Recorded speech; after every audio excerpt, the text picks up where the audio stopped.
मैंने देखा है उसमें सोना गलाया जाता था, बोतलें ऊपर से वो स्पेशल होंगी, उनको ऊपर से ऐसे लगा देते थे और वो बोतलें कांच की गुब्बारे की तरह लाल होकर के फूल जाती थी। वह कला आज के आयुर्वेद विज्ञान में नहीं है। आज थर्मामीटर से, अंग्रेजी और वॉशिंग मशीनों के द्वारा ये गणित चल गया है कि इतने डिग्री टेम्परेचर देना चाहिए। मैंने देखा है पीली कोठी में मुनि वैद्य जी के द्वारा 1,000 भावनाओं की औषधियां बनाते हुए, और भावना का मतलब ध्यान से सुने आप लोग, आयुर्वेद तमाशा नहीं है, ये एक साधना है, जीवंत पद्धति है, चेतन पद्धति है, ईश्वरीय पद्धति है। भावना का मतलब होता है कि खरल में थोड़ा सा चूर्ण डाल दिया गया और उसमें फिर सपोज करो अदरक की भावना दे, अदरक का रस भर दिया गया, फिर उसको घोटते घोटते घोटते घोटते घोटते घोटते जब सारा अदरक का रस सूख जाता है और जस का तस चूर्ण बचता है, तब वो एक भावना हुई। और ऐसी कई दवाइयां बनती है जिसमें 1000 भावनाएं दी जाती है। अब आप कल्पना करो कितनी बड़ी साधना है औषधियां बनाने की। आज वो नहीं है। आज हमारे सामने एक सरकारी प्रतिनिधि भी विद्यमान है। मैं उनसे निवेदन करना चाहूंगा और बड़े अधिकार के साथ निवेदन करना चाहूंगा। अधिकार एक तो सामाजिक अधिकार है नागरिकता का, और दूसरा अधिकार मेरा अपने स्वाध्याय का भी है कि हमारे शास्त्रों में जो कुछ भी कहा गया है, एक शब्द नहीं, एक मात्रा भी व्यर्थ नहीं है, और आज उसमें संशोधन की कोई गुंजाइश नहीं है। उसी का यथावत पालन होना चाहिए। और साथ साथ जैसे क्योंकि अब जमाना बहुत बदल गया है, कई हजार वर्ष हो गए, तो उन औषधियों का, जैसे अन्य औषधियों का परीक्षण होता है, वैसे परीक्षण भी होना चाहिए। और खास तौर से जो रसभस्म बनते हैं, उन रसभस्मों का भी बहुत अच्छी तरह से जहाँ भी बनते हों, वहाँ वैद्य जी जैसे लोगों का एक पैनल बना करके और फिर वहाँ जांच पड़ताल होनी चाहिए कि वो कैसे बनते हैं। क्योंकि रसभस्म जो मेटलिक औषधियाँ होती हैं, उनका यदि ठीक से निर्माण ना हो तो वो ठीक नहीं है। आज कहाँ क्या क्या हो रहा है, किस तरह से बिजनेस बना हुआ है, किस तरह से तमाशा बना हुआ है। संयोग से मेरा आश्रम कुरुक्षेत्र में आयुर्वेदिक कॉलेज के पास ही है और मैं काफी देखता हूँ, जिंदा आदमी हूँ, फिलोसफी का आदमी हूँ, देखता हूँ, चिंतन करता हूँ। तो इसलिए ये जो जहाँ बैठे हुए हैं, ये खानदानी परंपरा है। वैद्य इनके पिताश्री, मैं नाम नहीं लेता, मेरे वो परम श्रद्धेय रहे हैं नारायण, उनका भी नाड़ी परीक्षण, छाया और क्या क्या उनका मैं कह नहीं सकता, उनके ऐसे चमत्कार होते थे। तो उनके उत्तराधिकारी है साक्षात, और उनके उत्तराधिकारी के उत्तराधिकारी यहाँ तो 3-4 पीढ़ी विद्यमान है। और ये भी अच्छी बात है, ये भी अच्छी बात है कि इनके बच्चों ने भी उसी परंपरा का निर्वाह किया है, ये भटके नहीं है। इस पर जरा जोरदार तालियां और आशीर्वादात्मक तालियां आप बजाएंगे।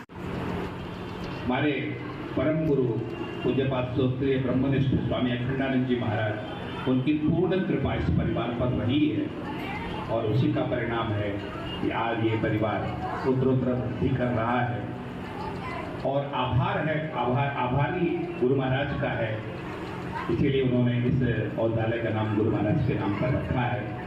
बहुत बहुत मंगल कामना वैद्य जी को, पूरे परिवार को। और मैं तो वृंदावन से आया हूँ, इसलिए वृंदावन बिहारी लाल की कृपा भी आप पर बनी रहे। इसी शब्दों के साथ वाणी को नाम ओम शांति शांति शांति।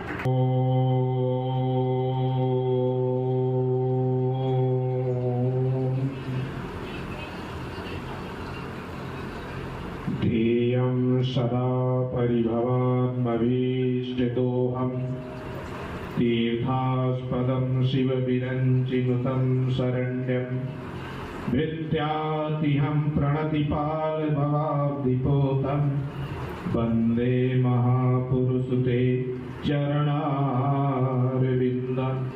अखण्डं सच्चिदानन्दं धर्मज्ञानस्वरूपिणं महामंडलेश्वरम वंदे दयानंदम दयापरम। ओम शांति शांति शांति। बोलिए सद्गुरुदेव भगवान की।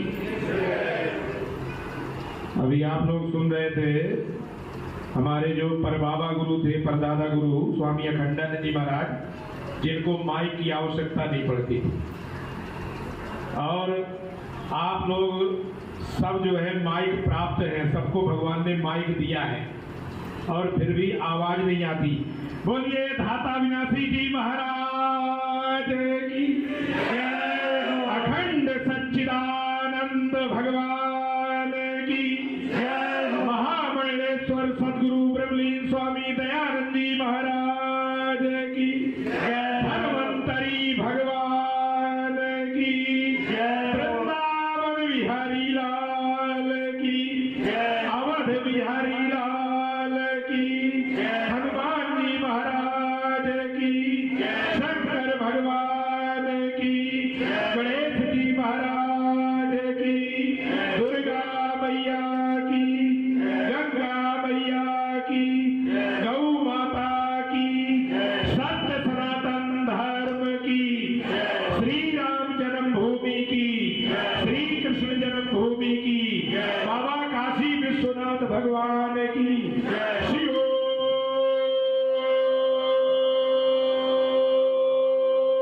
हम शिव हम शिव हम।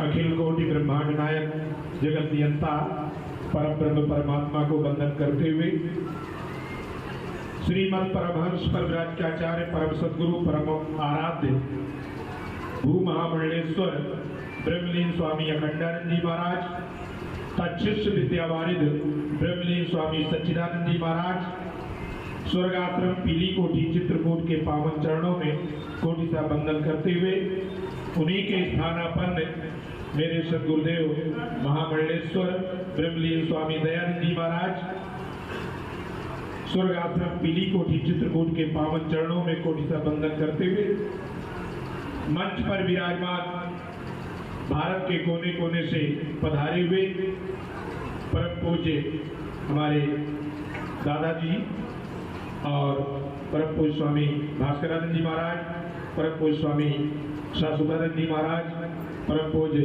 हमारे रामदास जी महाराज जो यही अयोध्या बना दिया है, तो सभी को वंदन करते हुए श्रोता समाज के रूप में विराजमान शक्तिमयी आनंदमयी माताओं, आत्मा परमात्मा की खोज में अक्सर सभी आत्म बंधुओं, परमात्मा के संसार रूपी बगीचे के खुलते हुए पुष्प के रूप में विराजमान छोटे छोटे बालक बालिका